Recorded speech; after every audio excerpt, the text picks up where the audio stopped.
today I'm going to talk about some long book series that I love. Now don't get me wrong, I love short book series. I love trilogies, duologies, quartets, quintets. They're great, but sometimes you encounter a series, you encounter a setting and characters, and you just want the series to continue. Well, we got some authors that are happy to oblige us with this, and these are some of my favorites. So these 10 plus 5 videos, I don't really rank them, but I looked at the list and I realized of the 10 that I've read, I've actually finished 5 of the series, and then 5 I'm still reading, so I'm going to break it down like that. I'm going to talk about the 5 that I've read in their entirety, the 5 that I'm still reading right now, and then the 5 that I hope to read sometime soon. Within each grouping of 5, I'm going to start with the longest book series and go down to the shortest book series in that category. So let's start with the book series that I have completed, and the longest one right now. It could be 24 books or it could be 40 books, the way that you look at it. And these are the Harry Bosch novels by Michael Connelly. Now, most of this list that I'm going to talk about today is the fantasy genre, because that's a genre that lends itself to long series. But crime fiction of the murder mystery type is another type of storytelling that often results in these big, long installments. Now, I said 24 books or 40 books, so here's the reason why. Michael Connelly has his main character, Harry Bosch. He's an LAPD detective. He is a very compelling protagonist. His determination to solve cases and his motto that everybody counts or nobody counts just really resonates with readers like me. Well, there are 24 books with Bosch in the lead, but everything that Connelly's written, aside from like 1 or 2 books, are in the shared universe. So sometimes Bosch shows up in some of these other stories as a secondary character. So if you include the scope of the entire Michael Connelly universe, it could be 40 books. So 24 books, 40 books, whatever. Now, this is not a typical book series. A lot of these book series I'm going to talk about are the type of series where you start with book 1 and you read straight through until you get to book X at the end. This is a series that, much like if you were to watch a police procedural on television like Law and Order or something like that, you can dip in and out and you can watch different episodes, read different novels in different orders, and you're going to be okay. So with the Bosch novels, what I did, I actually read like 4 or 5 of them first in totally haphazard order, and then realized, man, this guy's so good. I need to read all of these. And then I went back and read them in publication order. So if you're interested in some great murder mysteries and crime fiction with a compelling protagonist with an author that frankly doesn't miss, check out Michael Connelly's novels. You got 40 of them, or you have 24 of them following Detective Harry Bosch. All right, the next series on this list is another one that's not necessarily a book 1 to book X at the end, because these are actually 5 series that link together to form one big series, and this is my favorite book series of all time. This is The Realm of the Elderlings by Robin Hobb. So The Realm of the Elderlings consists of 5 sub-series, 4 trilogies, and a quartet of books.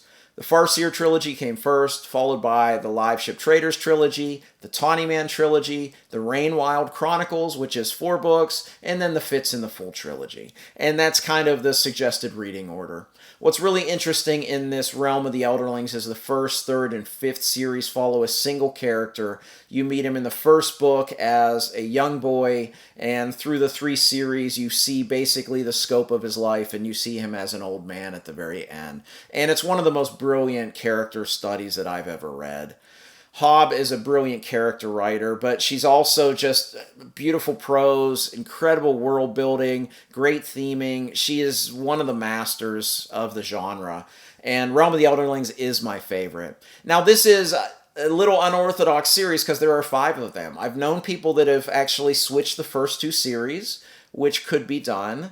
I don't recommend it doing anything but the publication order, but that could be done. And I have a friend that actually read just the Fitz books, the 1st, 3rd, and 5th series. So that could happen as well. So maybe not a series that is technically book 1 through book 16, but that's how I read them, and that's what I would recommend. If you like epic length fantasy that is very character-focused and character-driven, written by an author that has full command of the English language and some of the best prose this genre has ever seen, Realm of the Elderlings is probably going to be a series that you love like I do.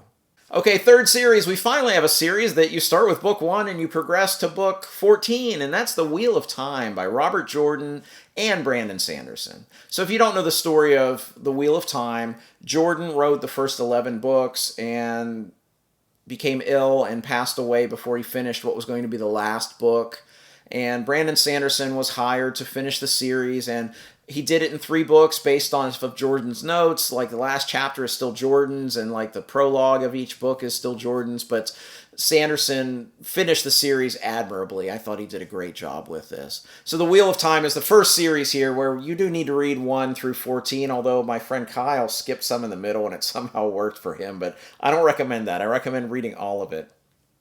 So The Wheel of Time is one of those series that is considered a bridge in the fantasy genre that kind of starts off like a very traditional Tolkien-esque fantasy storytelling style, and then it turns into something else and becomes more modern. You see more prevalence of magic, you see more character development. In fact, The Wheel of Time has some of the most amazing character arcs that I've read in the genre. Some of these characters that you meet in book 1, when you see what they become by the end, it's really a masterful job by Jordan.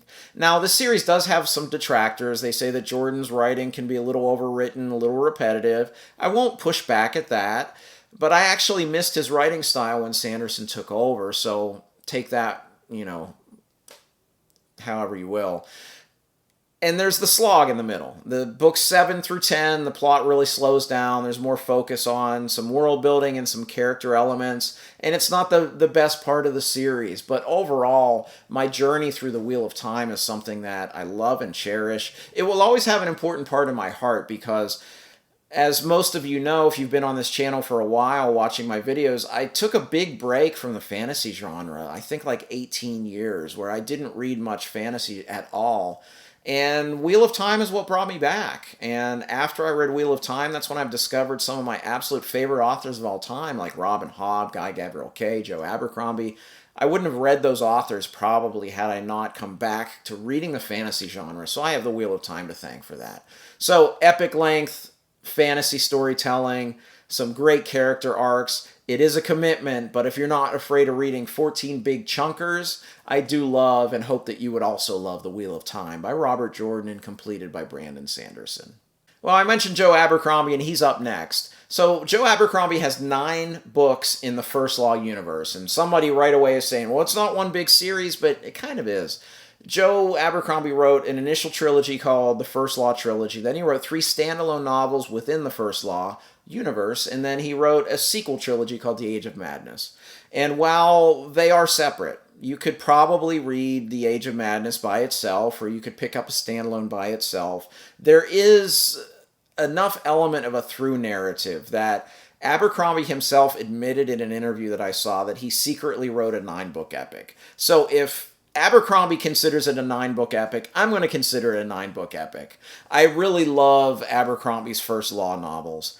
Abercrombie has a very stylized, unique, modern voice that I really enjoy. A lot of times, modern type of storytelling doesn't work in fantasy for me, but because Abercrombie's so good at it and he has such an ear for dialogue, it works really well for me.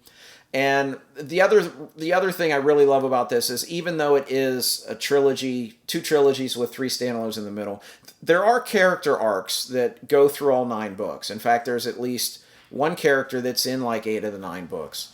And you see some of the characters in the First Law whose character arcs don't get finished until the standalones. And some characters you meet in the standalones whose character arcs continue into the final trilogy. So even if you don't think of it as 9 books, it really functions really well as 9 books. Abercrombie is a brilliant character writer. He's written some of my favorites characters that I've read in the genre, probably beyond the genre. And a very modern, stylized voice. He writes very cinematic battle sequences. First Law is great. Now, it is dark. It's grimdark fantasy, but he infuses it with a lot of humor, which I think, lessens the effect of some of the darker moments of the story. But overall, I love the First Law universe, all 9 novels by Joe Abercrombie. So the final one on this list of all the book series that I've finished on this list is The Dark Tower by Stephen King. Technically, The Dark Tower is 7 books, but it could be as many as 14 if you read some of the peripheral, because a lot of King's stories take place in the same universe. He has Easter eggs that show that they belong in the same place, and his multiverse is real. But there are 7 books in the initial Dark Tower series. Then he wrote a book called Wind Through the Keyhole, which could be considered Dark Tower 4.5. So now we're up to 8 books. Oh, but there's a character in the 5th book whose story is told in Salem's Lot, so we should read that too. Oh, we're up to 9 books. Oh, and then we have some short stories in Hearts of Atlantis that tie in, and a character from Insomnia. Oh, and It, and The Stand, and all of these things come together. You could read the 7, and I think that's fine. Or you could read a lot more than that. I'm going to link a video up here and in the cards of a Stephen King video I put together. It has some Dark Tower reading advice at the end if you're interested in seeing the different kind of options you might have of reading the Dark Tower. But for me, the Dark Tower is a series I love. It is the most bold storytelling I've probably read anywhere. King is not afraid to go places that other authors just simply can't do. It doesn't always land. There's aspects of the series that don't work for me, but overall, it has one of the best beginnings and maybe the best final line of any series that I've ever read. So good. One of the things that's really notable about the Dark Tower series is it really, I don't know if you say it defies genre or it just has a lot of genres within one. You could say it's fantasy, you could say it's Western, you could say it's sci-fi, you could say it's metafiction. I mean, there's so much thrown in there that you could make a case for it being a very different kind of genre than someone else might say.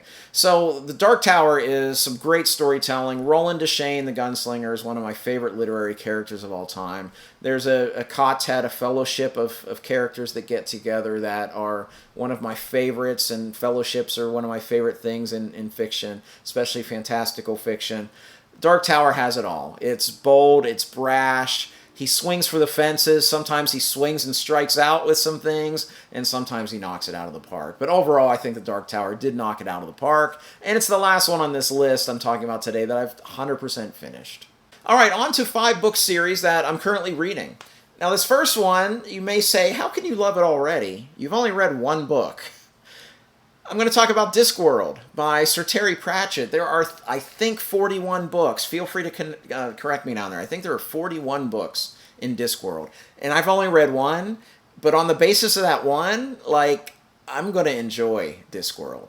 Now, Discworld is another series that there's no order. A lot of people will tell you an order, but there's really no order unless you read publication order, but it seems like all the Discworld fans say don't do that because the first published Discworld book was not the best book. Discworld is, based on what I see, I'm only 1 book in, so I'm not an expert by any means, but it's fantasy with kind of absurdist humor, and it has running like sociological themes underneath it. The book that I read that hooked me right away is called Guards, and it's the first in a sub-series called The City Watch that follows these people in this City Watch. And that's what Discworld has, a lot of these sub-series. There's a City Watch series, there's one follows death, there's one that follow, I think, some witches and some other ones, and then there are a lot of standalones in there as well. But Guards, in addition to having a really compelling story and some great characters, made me laugh a lot. And I don't always seek out humor in fantasy because, frankly, I think humor is one of the hardest things to do on the page. So often when I read something that's supposed to be funny, and I say supposed to be, I can tell, like, oh, I can just picture the author, like, spending a week on that joke. With Pratchett in this book, it made it just feel organic. And I have a feeling like if I go watch interviews with Pratchett, he's probably a really, really funny guy. A lot like Joe Abercrombie, who I just talked about. So I've only read 1 Discworld book, and I'm going to probably I'll read the rest of the City Watch, but I already own one of the standalones called Small God, so I'll be reading that one soon. But in general, it only took me 1 book. So Discworld, big long book series. They are short books, so you could read this faster than a typical fantasy series. But Discworld, 1 book in, I'm loving it. It's enough for me to include it in this video. Okay, yet another series that has options, and this is the Rift War Cycle by Raymond E. Feist. If you include all of the books, there are 30 of them. And I'm not sure if that's counting the first book as 1 book or 2 books, but that's not important for this discussion.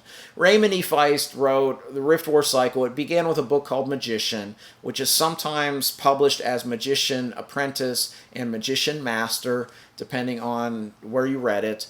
But this is a series that starts off very, very traditional fantasy, but very early on, it becomes something different.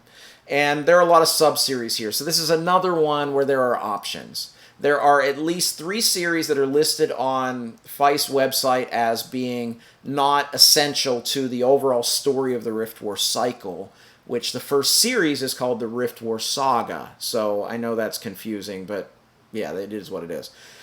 But I will say that of the 3 alternates, or like optional series, I'm going to read 2 of the 3 because I read one of them already. It's the Empire trilogy that Feist wrote with Jenny Wirtz, and it's the best one I've read so far. So my personal listing of the entire Rift War cycle that I'm going to read is 26 books, of which I have finished 13 so far. So I'm right at the midpoint. The 4 I'm going to skip for you Rift War fans. I'm going to skip the 4 Krondor books because it seems like those were based off of the video game rather than just being something organic to the story. So I'm going to skip those, and if I feel compelled to come back, I will.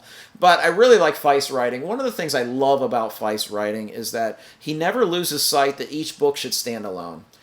There's kind of a movement in more modern fantasy storytelling where a trilogy has now become one story broken into 3 parts, and you don't get closure. Feist doesn't do that. He tells the story, and while a trilogy or a quartet of books may be part of the trajectory of an entire series, he doesn't forget to write a good book, and I really appreciate that. Additionally, he's good at action and adventure and things like that, but he's also good at character creation. This does feel a little bit more traditional than some things in modern fantasy, but there's enough inventiveness that I just really enjoy it, and I really enjoy Feist's writing. So look up the information on Feist's website, because there are different options to read with Rift War, but you need to start with Magician, and at some point I will progress all the way to the end of the series and read the last book, which is aptly named Magician's End. Alright, the next series is The Dresden Files by Jim Butcher. This is urban fantasy. It follows a wizard named Harry Dresden who lives in Chicago. And this series, I literally finished book 13 this morning, so I'm almost nearing being caught up. There are currently 17 books with an 18th book coming out in January. I will be caught up by the time that book comes out. Now, this is a series that is progressive. Even though a lot of the earlier books in this series do function a lot like crime fiction, like when I talked about the Harry Bosch books, they can function almost as standalones. But Butcher does a really good job at just kind of layering each of these standalones on top of each other, so that in addition to the world building that continues to grow throughout the series, the characters as well, a lot of the secondary characters, and it all comes together in a book called Changes, which is the 12th book of the series, and the 13th book was incredible as well. So I'm kind of at the peak of Dresden, but it's a really, really great series. There are some elements of it that aren't great. It starts slow. First book is, I'd say, good at best. Second book is not good in my opinion, but there were glimpses in both books of some of the world-building aspects that I liked, and I did like kind of the crime noir first-person narration by this character. It was enough for me to keep going. There's some glimpses of greatness in the 3rd book. The 7th book is awesome, like one of the best ones, and by then I was totally hooked. They're pretty quick reads, so this is unlike a lot of other things in the fantasy genre where you have to dedicate a week or 2 to read a big chunker. You can read a lot of these in less than a week or even in a couple days. And I've really enjoyed my time with the Dresden Files. I'm at the point where I'm really hooked on it, so I'll be reading these very quickly over the next few months, getting ready for the next book that's going to be released in January. And the next series is the Draenei Saga by David Gemmell. Now, I originally thought there were 11 books, but you do a little bit of research, it doesn't take much, and you find out there are 13 books because he actually wrote 2 prequels in this world. Now, the Draenei Saga is very interesting because although there are 13 books, basically, it's not linear storytelling, it's not chronological, it skips around with main protagonists, and it works. For instance, the first book starts with legend, and it's a character named Druss. And we don't see Druss again until the 6th book, and it's a story of a young Druss, where you see him as a young man coming of age. So the series as a whole kind of bounces around a little bit, which makes it easy the way that I'm reading it, because I'm just reading it a couple a year, just fitting them in whenever I can, and it makes it easy to just come in and out. But one thing I love about Gemmel, so this is heroic fantasy, and the phrase I keep coming back to, when I first read Legend, I said, this is the work of heroic fantasy that I didn't know I needed in my life. Because that's what it is. It is larger than life characters doing larger than life things, giving larger than life inspirational speeches and things like that. I always liken it to an 80s action film where the big alpha hero gives the inspiring speech, or like Bill Pullman in Independence Day, that kind of thing. And I just like it. It's a lot of fun. But as the series goes on, Gemmel, I think, improves as a writer. And while those kind of more, I don't want to say two-dimensional, but less nuanced types of characters and situations are still there, you start to see a little bit more depth of character, a little bit more nuanced of the themes within the stories, and it just becomes just a great series. So I'm currently, I think I've read 6 of the 13 so far. And the next one for me is The Legend of Deathwalker, which I hope to read sometimes later this year. But I really love the Draenei Saga. I look forward to finishing these books. I have some great reading advice for that, so when I'm done, look for a video for that, because I think there's different ways to tackle it than publication order like I read it. But anyway, Draenei, David Gemmel, heroic fantasy, check it out. All right, and the last book series on this subsection of 5 book series is the one I'm hoping to put on the thumbnail if I can lift all 10 books. I don't know if it's too tall for me to reach. But anyway, this is the Malazan Book of the Fallen by Steven Erikson. And Malazan is epic fantasy with a capital E, capital P, capital I, capital C. This is the biggest fantasy series I've ever read. And there are more books in some other series, but Malazan is dense. It takes place over an entire world. I've read 5 books so far, and we have 3 different settings in the 5 books. The first and third books are on one continent. The second and fourth books, different characters on a different continent. The 5th book, different characters on a third continent. And it's a huge story with magic and military fantasy and gods, elder gods and lesser gods and fantastical creatures. We have people that can transform themselves into dragons. We have dinosaurs with freaking sword arms. I mean, this has everything. And Erikson is an incredible author. He makes all of it work. Sometimes it's a little slow at times in there, but overall, he writes some of the best endings of any books that I've read.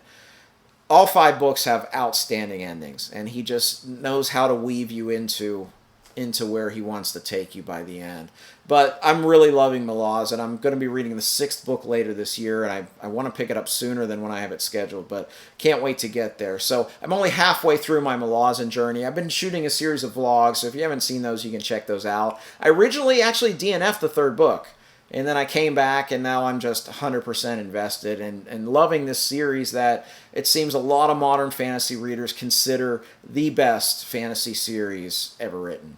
All right, on to the 5 book series that I want to read most, the long book series. The first one is The Saxon Tales by Bernard Cornwell. I think there are 13 of these. This is historical fiction. Begins with a book you've probably heard of called The Last Kingdom. Became a television show.